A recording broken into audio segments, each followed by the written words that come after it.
Thankfully, it's not a long time ago in a galaxy far, far away. We are live, week 2 of Prep Football and Hometown Highlights. I'd like to thank our guests, the Mesick Bulldog Marching Band, in studio with us tonight, and we're going to get right to it. Cross-conference matchups, another common theme early on in the Prep Football season. This week, it seems like the Northwest Conference, which the Bulldogs are a part of, and the Lake Michigan Conference, they drew up a plan to really go head-to-head, it seems. 4 games tonight between the two leagues. And interesting to note, there have been talks between those two leagues of possibly merging for football next year. So maybe that's what we're getting right now, a little taste of future conference play. They are non-league games at the moment, though. Kingsley visiting Elk Rapids, our first highlight tonight. Opening drive for the Elks, Tice Grace.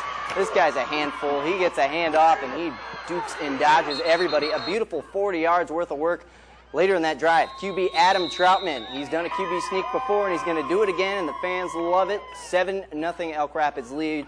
Next Elks drive, more Grace. This time, it's for 25 yards, and this is going to be a TD score from Mr. Grace. 14-0 Elks. Gray's stat line on the night, only 4 runs, but they totaled 100 yards worth of work and 2 scores. Start of the second quarter now. Cheerleaders, they're in prime position. Troutman definitely ready to go. Pitches to Logan Sintiri. Sintiri for 20 yards.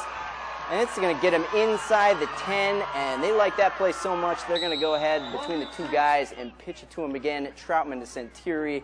The replay on the other side, and this finishes off another drive for the Elks. 21-0 they lead at this point, and they are for real. They win this one final 40-0. Talked to head coach Ed Schindler after the game. He said, hey, we're just having fun out there, and it looks like fun is indeed being had by all. Maybe not Kingsley so much. The Charlevoix Red Raiders hope they can extend their win streak to 2, if you can call 1 a win streak. Nate Edwards believes so. He was filming this highlight against Glen Lake. The Lakers, Carter Lee drops back, finds Thomas Waney for a first down. Next play, Lee rolls out, pitches to Trevor Apsey. Uh-oh, this could be dangerous. Big man runs for a first down. They fail to score on the drive. The Raiders with the ball. Luke Klinger drops back, finds his receiver, Shane Sutherland. 25 yards gain there. A few plays later, Sam Hovey gets the ball.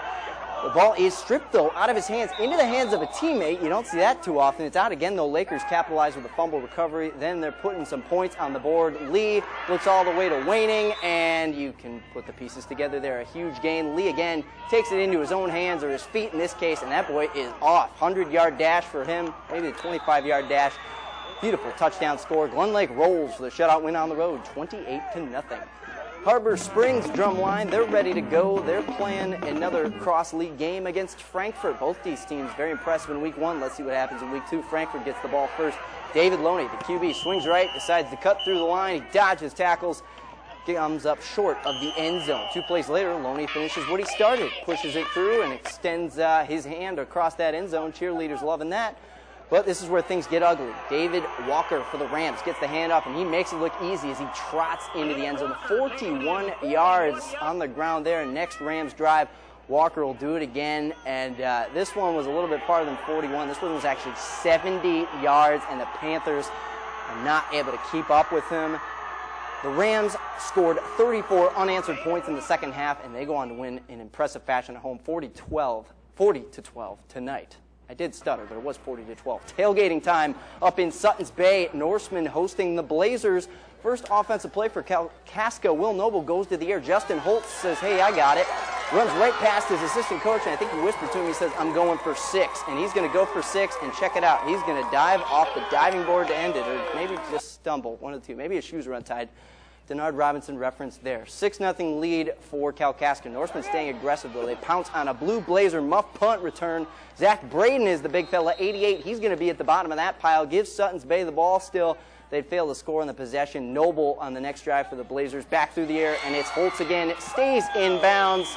And, yes, please bow to your adoring audience, at least the Kalkaska fans that made the road trip over to Suttons Bay. Blazers win tonight 26-7. To Mesick we go.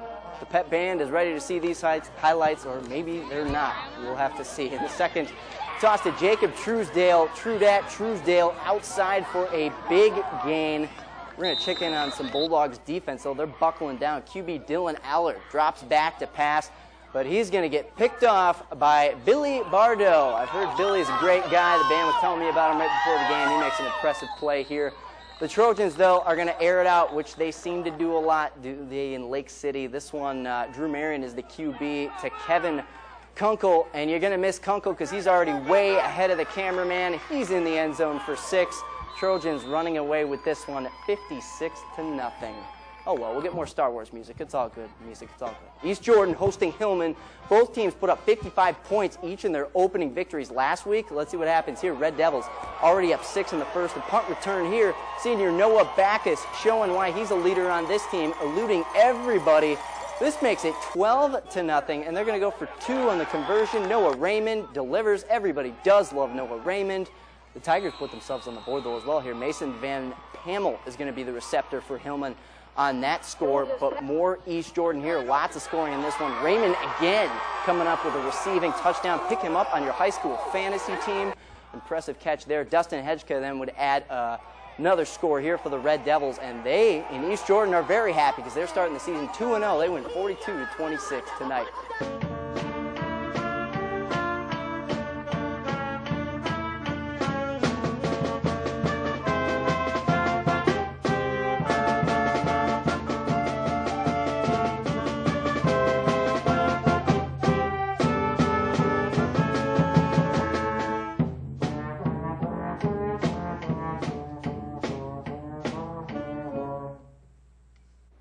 All right, welcome back to Hometown Highlights. You just heard the Mesick Bulldog Marching Band, gracious enough to join us with their presence, the Pep Band of the Week. They sound great, and in rare form, it's only week 2. Well, entering week 2, you're either riding a wave of momentum from a win last week, or you're trying to regroup from a loss to avoid an 0-2 hole. Traverse City St. Francis trying to erase the memory of last season and missing the postseason in the first time in more than 20 years. They came up short in their home opener last week, 28-7, losing to New Lothrop.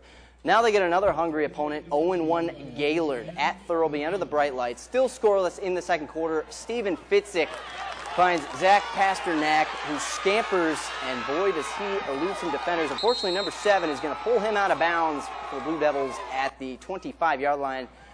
They're hoping to get some more points here, though. Fitzik, looking through the air, lands in the hands of Joe Stazinski in the blue uniform, though. So that's an interception, and that's going to give the Gladiators possession. Parker Gus, the QB, finds Joe Trucco near the sidelines. Trucco gets a good block, and he is off, getting brought down at about the 5-yard line. I think he can piece the rest together from here. Byron Bola from the famous Bola family dives into the end zone to put 7 on the board for the Gladiators. And it would be a good night for them. They would score 2 more touchdowns. Gaylord would only score 1, 21-7 the final. Let's go to an exciting one in Mansalona. We're hosting the St. Ignace Saints. The band's ready to go. Fourth quarter, St. Ignace with the ball. Picture-perfect throw and catch to Kyle Winkleman, who brings the Saints to 18 points, down 2. They're going to go for the conversion. Tyler Snyder connects with Winkleman to tie the game at 20-all, and we're going to overtime, folks. It's a rarity in high school football, but we're getting it here. St. Ignace gets the TD on the 4th down try from the 10-yard line. They're looking good. Now it's Mansalona's possession to see what they can do. And maybe we don't get the Ironman possession, but I'm going to tell you what happens in this one. Mansalona's possession. Oh, here we go. I spoke too soon.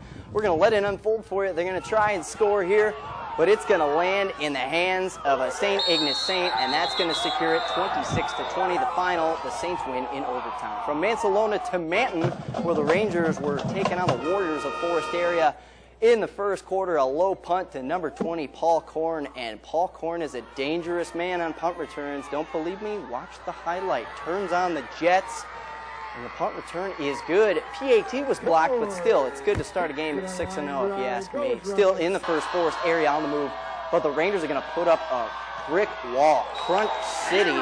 Not my favorite breakfast cereal. Keith Brotherson and Matt Skibber making it happen. In the second, Warriors near the goal line. Austin Vance hits Justin Blake for 6. 2-point conversion is good. It's now 14-0, then still in the second.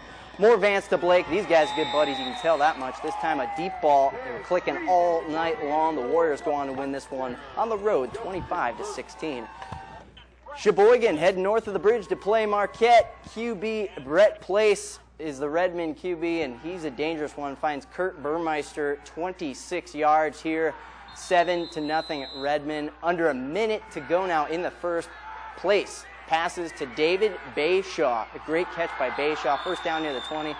Another place, the Burmeister TD pass would make it 14-0. Still in the first, though, Sheboygan's Nick Bevier takes a handoff, goes 26 yards into Marquette territory for the first time, and then Austin Ginop is going to show the strength of the shoe. A 29-yard field goal gets the Chiefs on the board, but the Redmen take this one tonight, final 35-3. We're going to let the Mesick Bulldog Marching Band play for you one last time to close out Hometown Highlights. Have a good weekend, everybody.